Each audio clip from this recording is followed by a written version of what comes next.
Heidi, Chapter 16. A Visitor. The early light of morning lay rosy red upon the mountains, and a fresh breeze rustled through the fir trees, and set their ancient branches waving to and fro. The sound awoke Heidi, and she opened her eyes. The roaring in the trees always stirred a strong emotion within her, and seemed to draw her irresistibly to them. So she jumped out of bed, and dressed herself as quickly as she could, but it took her some time even then, for she was careful now to be always clean and tidy. When she went down her ladder, she found her grandfather had already left the hut. He was standing outside, looking at the sky and examining the landscape as he did every morning, to see what sort of weather it was going to be. Little pink clouds were floating over the sky, that was growing brighter and bluer with every minute, while the heights and the meadowlands were turning gold under the rising sun, which was just appearing above the topmost peaks. "Oh, how beautiful, how beautiful! Good morning, grandfather!" cried Heidi, running out. "What, you are awake already, are you?" he answered, giving her a morning greeting. Then Heidi ran round to the fir trees to enjoy the sound she loved so well, and with every fresh gust of wind which came roaring through their branches, she gave a fresh jump and cry of delight. Meanwhile the grandfather had gone to milk the goats. This done, he brushed and washed them, ready for their mountain excursion, and brought them out of their shed. As soon as Heidi caught sight of her two friends, she ran and embraced them, and they bleated in return, while they vied with each other in showing their affection by poking their heads against her and trying which could get nearest her, so that she was almost crushed between them. But Heidi was not afraid of them, and when the lively Barley gave rather too violent a thrust, she only said, "No, Barley, you are pushing like the Great Turk," and Barley immediately drew back his head and left off his rough attentions, while Schwenli lifted her head and put on an expression as much as to say, "For no one shall ever accuse me of behaving like the Great Turk." For Schwenli was a rather more distinguished person than Barley. And now Peter's whistle was heard, and all the goats came along, leaping and springing, and Heidi soon found herself surrounded by the whole flock, pushed this way and that by their obstreperous greetings, but at last she managed to get through them to where Schneehöppli was standing, for the young goat had in vain striven to reach her. Peter now gave a last tremendous whistle, in order to startle the goats and drive them off, for he wanted to get near himself to say something to Heidi. The goats sprang aside, and he came up to her. "Can you come out with me today?" he asked, evidently unwilling to hear her refuse. "I'm afraid I cannot, Peter," she answered.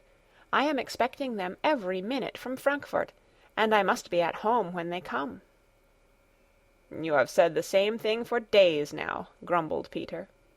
"I must continue to say it till they come," replied Heidi. "How can you think, Peter, that I would be away when they came, as if I could do such a thing?" "They would find uncle at home," he answered with a snarling voice. But at this moment the grandfather's stentorian voice was heard. "Why is the army not marching forward? Is it the field marshal who is missing, or some of the troops?" Whereupon Peter turned and went off, swinging his stick round so that it whistled through the air, and the goats, who understood the signal, started at full trot for their mountain pasture, Peter following in their wake. Since Heidi had been back with her grandfather, things came now and then into her mind of which she had never thought in former days. So now, with great exertion, she put her bed in order every morning, patting and stroking it till she had got it perfectly smooth and flat. Then she went about the room downstairs, put each chair back in its place, and if she found anything lying about, she put it in the cupboard. After that she fetched a duster, climbed on a chair, and rubbed the table till it shone again. When the grandfather came in later, he would look round well pleased, and say to himself, "We look like Sunday every day now. Heidi did not go abroad for nothing." After Peter had departed and she and her grandfather had breakfasted, Heidi began her daily work as usual, but she did not get on with it very fast. It was so lovely out of doors today, and every minute something happened to interrupt her in her work. Now it was a bright beam of sun shining cheerfully through the open window and seeming to say, "Come out, Heidi, come out." Heidi felt she could not stay indoors, and she ran out in answer to the call. The sunlight lay sparkling on everything around the hut, and on all the mountains and far away along the valley, and the grass slope looked so golden and inviting that she was obliged to sit down for a few minutes and look about her. Then she suddenly remembered that her stool was left standing in the middle of the floor, and that the table had not been rubbed, and she jumped up and ran inside again. But it was not long before the fir trees began their old song. Heidi felt it in all her limbs, and again the desire to run outside was irresistible, and she was off to play and leap to the tune of the waving branches. The grandfather, who was busy in his work-shed, stepped out from time to time, smiling, to watch her at these gambols. He had just gone back to his work on one of these occasions, when Heidi called out, "Grandfather, grandfather! Come, come!" He stepped quickly out, almost afraid that something had happened to the child, but he saw her running towards where the mountain path descended, crying, "They are coming! They are coming! And the doctor is in front of them!" Heidi rushed forward to welcome her old friend, who held out his hands in greeting to her. When she came up to him, she clung to his outstretched arm, and exclaimed in the joy of her heart, "Good morning, doctor, and thank you ever so many times." "God bless you, child. What have you got to thank me for?" asked the doctor, smiling. "For being at home again with grandfather," the child explained. The doctor's face brightened as if a sudden ray of sunshine had passed across it. He had not expected such a reception as this. Lost in the sense of his loneliness, he had climbed the mountain without heeding how beautiful it was on every side, and how more and more beautiful it became the higher he got. He had quite thought that Heidi would have forgotten him. She had seen so little of him, and he had felt rather like one bearing a message of disappointment, anticipating no great show of favor, coming as he did without the expected friends. But instead, here was Heidi, her eyes dancing for joy, and full of gratitude and affection, clinging to the arm of her kind friend. He took her by the hand with fatherly tenderness. "Take me now to your grandfather, Heidi, and show me where you live." But Heidi still remained standing, looking down the path with a questioning gaze. "Where are Clara and grandmother?" she asked. "Ah, now I have to tell you something which you will be as sorry about as I am," answered the doctor. "You see, Heidi, I have come alone. Clara was very ill and could not travel, and so the grandmother stayed behind too. But next spring, when the days grow warm and long again, they are coming here for certain." Heidi was greatly concerned. She could not at first bring herself to believe that what she had for so long been picturing to herself was not going to happen after all. She stood motionless for a second or two, overcome by the unexpected disappointment. The doctor said nothing further. All around lay the silence.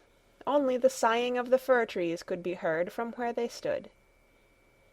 Then Heidi suddenly remembered why she had run down there, and that the doctor had really come. She lifted her eyes and saw the sad expression in his as he looked down at her. She had never seen him with that look on his face when she was in Frankfurt. It went to Heidi's heart. She could not bear to see anybody unhappy, especially her dear doctor. No doubt it was because Clara and grandmother could not come, and so she began to think how best she might console him. "Oh, it won't be very long to wait for spring, and then they will be sure to come," she said in a reassuring voice. "Time passes very quickly with us, and then they will be able to stay longer when they are here, and Clara will be pleased at that. Now let us go and find grandfather." Hand in hand with her friend, she climbed up to the hut. She was so anxious to make the doctor happy again that she began once more assuring him that the winter passed so quickly on the mountain that it was hardly to be taken account of, and that summer would be back again before they knew it. And she became so convinced of the truth of her own words that she called out quite cheerfully to her grandfather as they approached, "They have not come today, but they will be here in a very short time." The doctor was no stranger to the grandfather, for the child had talked to him so much about her friend. The old man held out his hand to his guest in friendly greeting. Then the two men sat down in front of the hut, and Heidi had her little place too, for the doctor beckoned her to come and sit beside him. The doctor told Uncle how Herr Sesemann had insisted on his taking this journey, and he felt himself it would do him good, as he had not been quite the thing for a long time. Then he whispered to Heidi that there was something being brought up the mountain which had travelled with him from Frankfurt, and which would give her even more pleasure than seeing the old doctor. Heidi got into a great state of excitement on hearing this, wondering what it could be. The old man urged the doctor to spend as many of the beautiful autumn days on the mountain as he could, and at least to come up whenever it was fine. He could not offer him a lodging, as he had no place to put him. He advised the doctor, however, not to go back to Ragaz, but to stay at Dorfli, where there was a clean, tidy little inn. Then the doctor could come up every morning, which would do him no end of good, and if he liked, he, the grandfather, would act as his guide to any part of the mountains he would like to see. The doctor was delighted with this proposal, and it was settled that it should be as the grandfather suggested. Meanwhile the sun had been climbing up the sky, and it was now noon. The wind had sunk, and the fir trees stood motionless. The air was still wonderfully warm and mild for that height, while a delicious freshness was mingled with the warmth of the sun. Alm Uncle now rose and went indoors, returning in a few minutes with a table which he placed in front of the seat. "There, Heidi, now run in and bring us what we want for the table," he said. "The doctor must take us as he finds us. If the food is plain, he will acknowledge that the dining-room is pleasant." "I should think so indeed," replied the doctor, as he looked down over the sunlit valley. "And I accept the kind invitation. Everything must taste good up here." Heidi ran backwards and forwards as busy as a bee, and brought out everything she could find in the cupboard, for she did not know how to be pleased enough that she could help to entertain the doctor. The grandfather, meanwhile, had been preparing the meal, and now appeared with a steaming jug of milk and golden-brown toasted cheese. Then he cut some thin slices from the meat he had cured himself in the pure air, and the doctor enjoyed his dinner better than he had for a whole year past. "Our Clara must certainly come up here," he said. "It would make her quite a different person, and if she ate for any length of time, as I have today, she would grow plumper than anyone has ever known her before." As he spoke, a man was seen coming up the path carrying a large package on his back. When he reached the hut, he threw it on the ground and drew in 2 or 3 good breaths of the mountain air.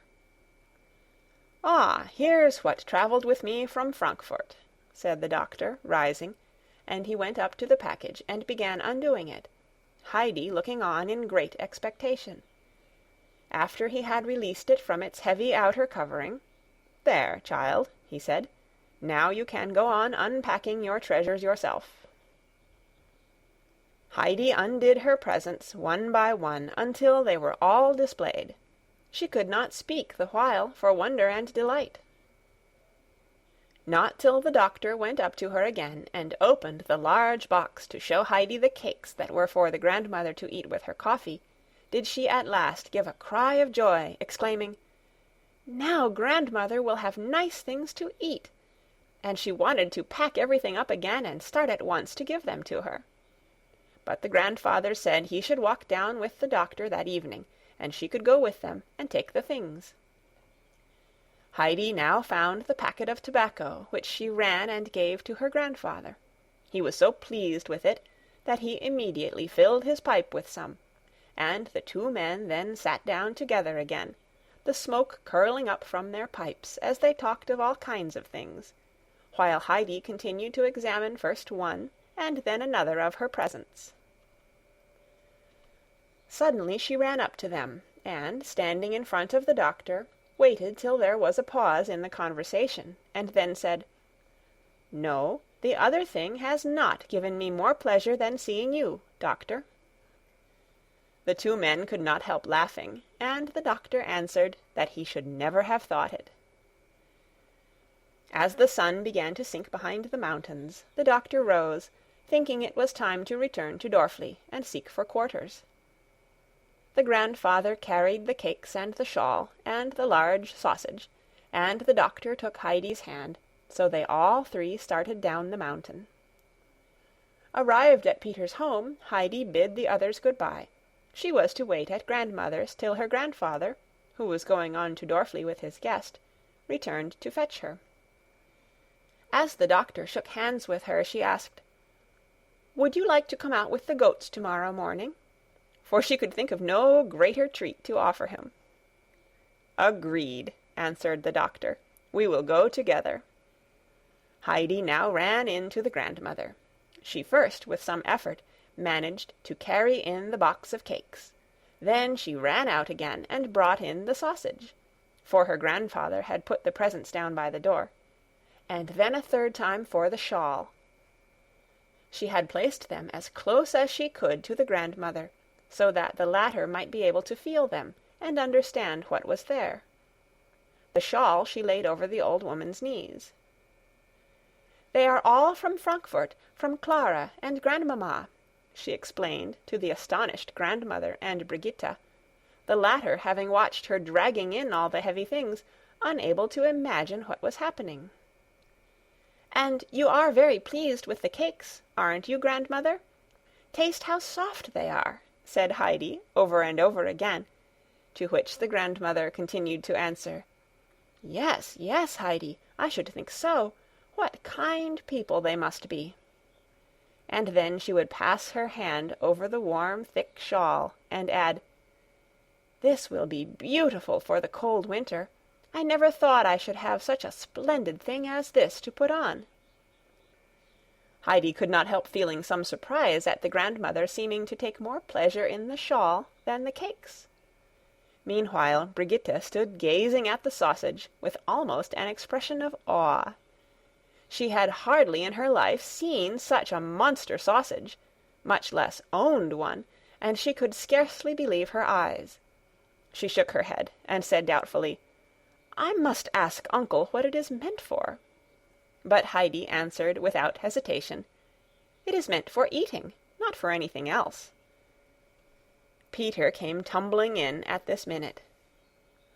"Uncle is just behind me. He is coming," he began, and then stopped short, for his eye had caught sight of the sausage, and he was too much taken aback to say more.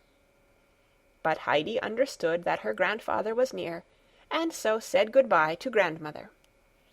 The old man now never passed the door without going in to wish the old woman good day, and she liked to hear his footstep approaching, for he always had a cheery word for her. But today it was growing late for Heidi, who was always up with the lark, and the grandfather would never let her go to bed after hours, so this evening he only called good night through the open door, and started home at once with the child, and the two climbed under the starlit sky back to their peaceful dwelling. End of chapter 16. Read by Kara Schallenberg on April 20th, 2006, in Oceanside, California.